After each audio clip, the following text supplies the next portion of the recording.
The talks laid the groundwork for a U.S. plan to remove sanctions and a more than 50-year-old trade embargo against Cuba.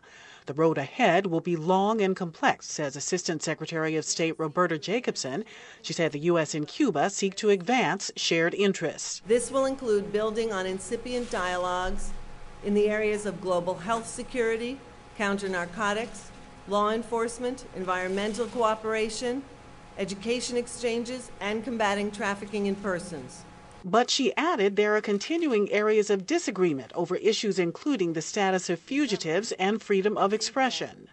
It is obviously part of what we're talking about when we say we have profound disagreements with the Cuban government when we talk about democracy and human rights and support for civil society and independent actors. And also, Cuban officials say they disagree with the U.S. designation of their country as a state sponsor of terrorism. Meanwhile, some members of Congress say they are wary of U.S. plans to normalize relations because of concerns about human rights and press freedom.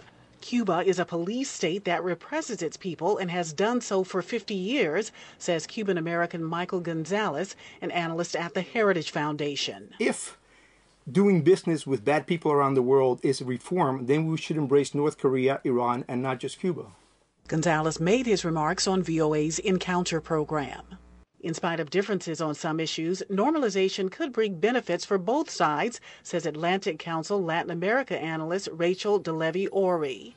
I think that you're really going to see the Cuban people pretty empowered by some of the changes that are going to be happening, by some of the access that will be granted, both through telecommunications, but also through the ability to purchase goods in the agricultural sector, in the building materials sector, in the healthcare and medical supplies sector. U.S. negotiators say future talks will include experts who will address sticking points and advance areas of agreement.